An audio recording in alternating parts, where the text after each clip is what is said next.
In the dead of night, as rain hammered against the windows of our Brooklyn brownstone, I stared at the pregnancy test in my trembling hands, 2 pink lines staring back like a cruel joke. But the real punchline? It wasn't my husband's.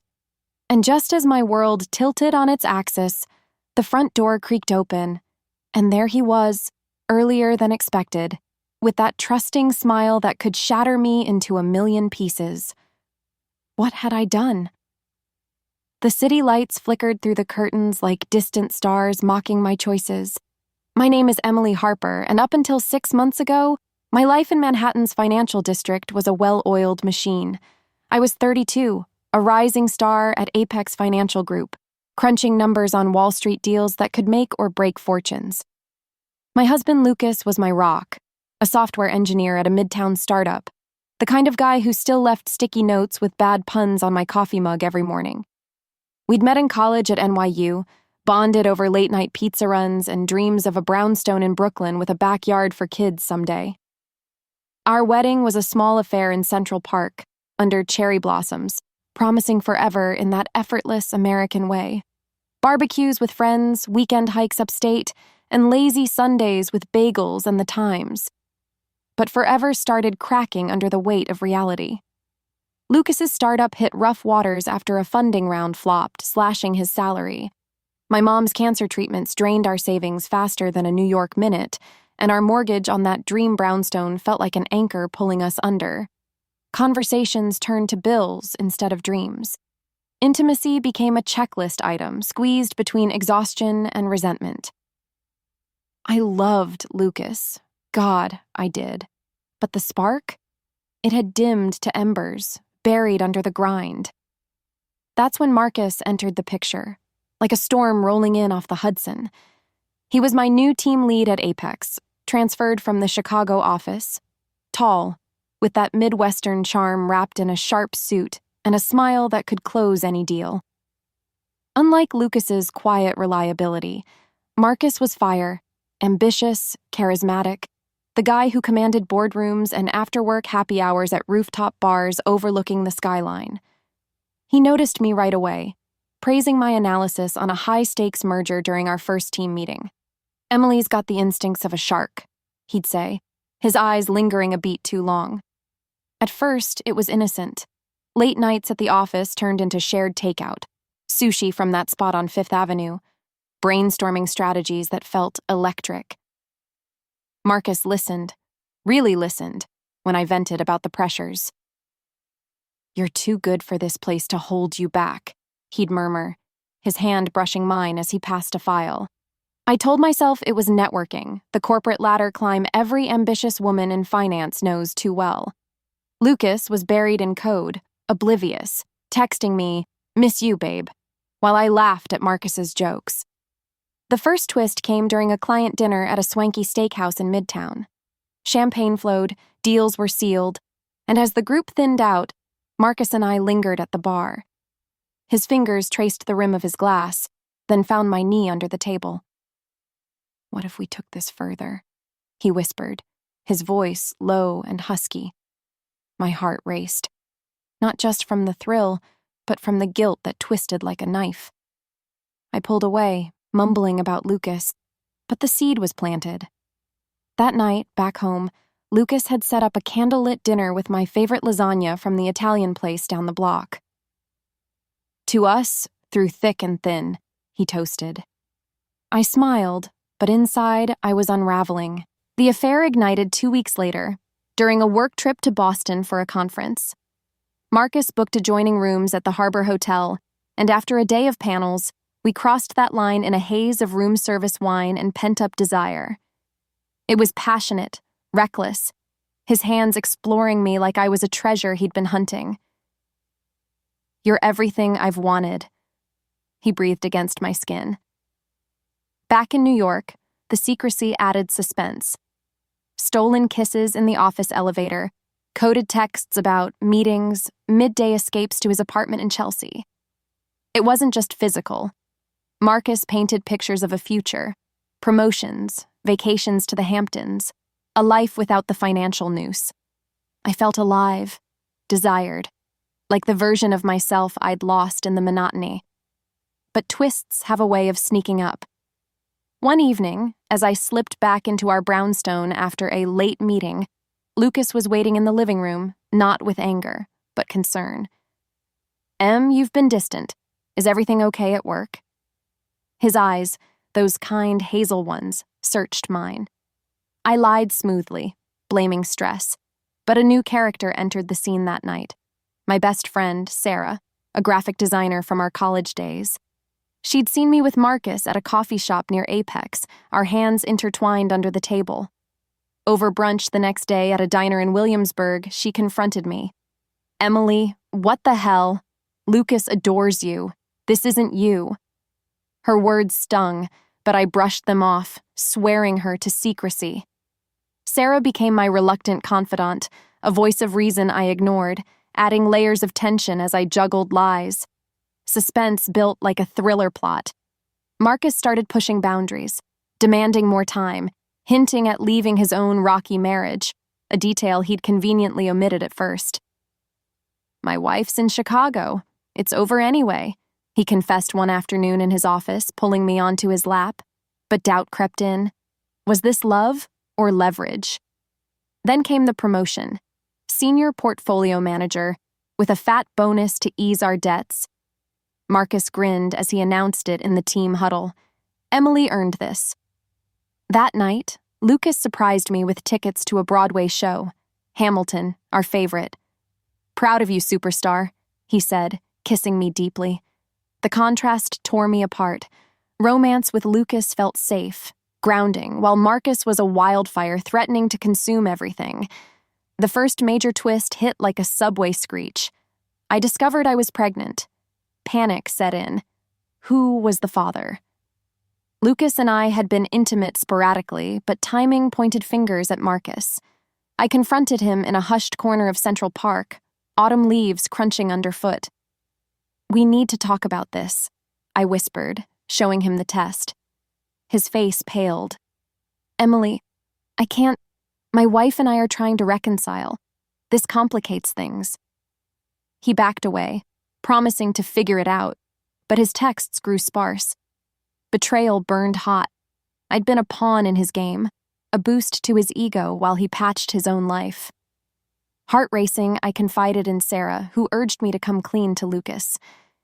"He deserves the truth, Em, before it destroys you both." Suspense mounted as I planned the confession, but fate intervened. Lucas found a cryptic email from Marcus on my laptop, something about last night's magic, while I was in the shower. He didn't explode. Instead, he packed a bag quietly. "I need space," he said, voice breaking. I thought we were in this together. The door shut and I crumpled, the weight of my choices crashing down. Alone in the brownstone, regret gnawed at me. I quit Apex, unable to face Marcus, who slithered back to Chicago amid rumors of his own HR troubles. Unemployment hit hard, but the real pain was the silence from Lucas. Weeks blurred. I wandered Brooklyn streets, past families in Prospect Park, aching for what I'd lost. Then, a new incident. A letter from Lucas's lawyer, filing for divorce. But attached was a note in his handwriting. "I still love you, Em, but I can't trust anymore. Take care of yourself, and the baby, if it's ours." The baby. Tests confirmed it was Lucas's, a miracle amid the mess. Hope flickered. I reached out, begging for a chance. We met at our old spot, a bench overlooking the Brooklyn Bridge at sunset. Tears flowed as I confessed everything. The affair, the pregnancy, my profound regret. "I was lost, Lucas. You were my home, and I burned it down." He listened, eyes glistening, and for a moment, romance reignited. He touched my belly gently. "This changes things. Maybe we can try." But twists aren't done until they gut you. That night, Sarah called in a panic. "Emily, I have to tell you, Lucas, he's been seeing someone, Riley, from his office. It started after he left." "Riley? The perky project manager I'd met at company picnics?" My world spun. Lucas admitted it over coffee the next day. It was comfort, nothing more. But with the baby, I don't know. Suspense peaked as we navigated counseling sessions in a sterile midtown office, unpacking the cheating, the lies.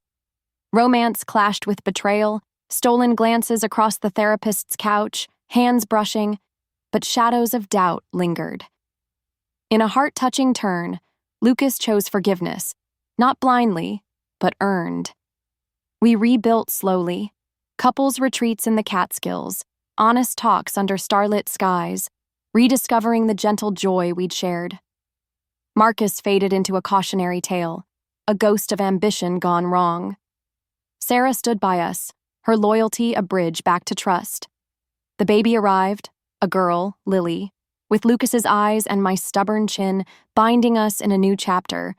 Yet the story's deepest twist? It wasn't the affair or the pregnancy that changed me most. It was realizing that true romance isn't fireworks. It's the quiet endurance, the choice to stay through storms. In our Brooklyn home, with Lily's laughter echoing, I looked at Lucas and whispered, "Thank you for second chances." He smiled, pulling me close. "We're in this together, Em. Always." As the city hummed outside, I knew we'd weathered the suspense, the cheating scars fading into lessons. Heart-touching? Absolutely. Because in the end, love isn't perfect, it's resilient. With Lily's tiny fingers wrapped around my thumb, life in our Brooklyn brownstone felt like a fragile new beginning, a second chance stitched together by hope and hard-won trust. But the suspense that had defined my unraveling with Marcus wasn't done with us yet. New twists waited, lurking like shadows in the city's restless pulse. Lucas and I were trying, rebuilding our love brick by brick, but the cracks of betrayal still whispered doubts, and a new storm was brewing that would test whether our fragile family could hold. Winter settled over New York like a gray veil, the kind that makes even the brightest holiday lights feel dim. Lucas was back home, working remotely now, his startup stabilizing with a new investor. We'd spend evenings on the couch, Lily nestled between us, watching old rom-coms while snow dusted the streets outside. His laughter, once so easy, was cautious now, and I caught him staring at me sometimes, searching for the woman he'd married. Counseling helped. Our therapist, Dr. Chen, guided us through raw conversations in her cozy midtown office. But the romance we were clawing back felt like a tightrope walk. Every touch, every shared smile, carried the weight of my confession and his brief fling with Riley. Sarah remained our anchor, stopping by with bagels from Essa Bagel and stories about her latest freelance gig. But even she sensed the tension. One frosty January morning, over coffee at our kitchen island, she dropped a bombshell that spun the story into a new direction. I didn't want to stir things up, but Marcus is back in New York." My stomach lurched. "He's consulting for Apex again, some big merger. I heard it from a friend at the firm." Her eyes, usually warm, were sharp with worry. Marcus, the man who'd lit the match to my downfall, was back in my city. My world. Suspense coiled tight. What did he want? Redemption? Revenge? I didn't tell Lucas right away, afraid it would shatter our delicate truce. Instead, I buried myself in motherhood, changing diapers and singing lullabies, trying to outrun the dread. But the past has a way of catching up, especially in a city as small as Manhattan's gossip circles. A week later, at a bodega near Prospect Park, I froze when I saw Marcus across the street, leaning against a black SUV, his eyes locking onto mine. He didn't approach, just nodded, that same magnetic smile curling his lips. My phone buzzed later that day with a text from an unknown number. "Coffee? We should talk." Monsieur panic surged, but so did curiosity. What game was he playing now? Against my better judgment, I agreed to meet him at a quiet cafe in Dumbo, far from Apex's glittering towers. I told Lucas I was running errands, the lie tasting bitter but necessary. Marcus looked older, lines creasing his charm, but his voice still carried that dangerous pull. "I messed up, Emily," he said, stirring his espresso. "I heard about your kid, your life. I want to make things right." He claimed he'd left his wife for good, that he'd been haunted by our affair, and here's the twist that hit like a freight train. He'd been the one to leak my conduct issues to HR, sabotaging my career out of jealousy when I ended things. I was an idiot, in love and scared, he admitted, reaching for my hand. I yanked it back, heart pounding, realizing the depth of his betrayal. This wasn't just cheating, it was calculated destruction. I left the cafe shaken, vowing to keep Marcus out of my life. But the suspense thickened when Lucas came home that evening, his face pale. Someone left this in our mailbox." It was an anonymous note, typed and cold.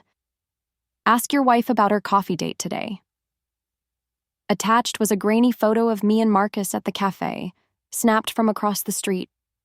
My heart sank. Someone was watching. Someone who wanted to unravel us again. Lucas's voice was quiet, hurt. "Is this why you've been jumpy? Are you back with him?" The accusation stung, but I saw the fear in his eyes, the same fear I'd felt when he'd turned to Riley. I spilled everything, the chance sighting, the meeting, Marcus's confession about HR. I went to protect us, Lucas, to understand what he's after. He didn't yell, but his silence was worse, a wall I couldn't scale. That night, he slept in the guest room, Lily's cries echoing my own guilt. The romance we'd been nurturing felt like it was slipping away again, and suspense hung heavy. Who sent the note? Was Marcus orchestrating this, or was there another player in this twisted game? The next twist came from an unexpected source. Riley, Lucas's colleague. She reached out, asking to meet at a bar in Park Slope. I braced for hostility, expecting the woman who'd briefly held Lucas's heart to gloat. Instead, she was nervous, fidgeting with her beer. "Emily, I owe you an apology. I sent the note." My jaw dropped.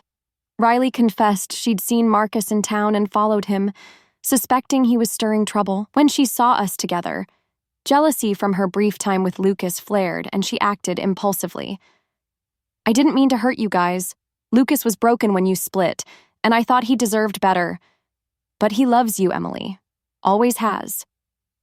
Her words were a gut punch, heart-touching in their raw honesty. She'd been a shadow in our story, but now she was offering a chance to heal.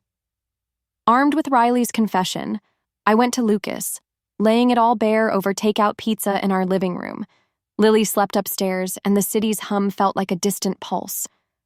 "I'm done with secrets," I said, tears streaming. "Marcus was a mistake, but you and Lily are my everything. I'll fight for us."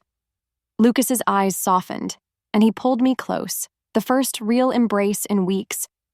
"I'm scared too, Em, but I want this. Us."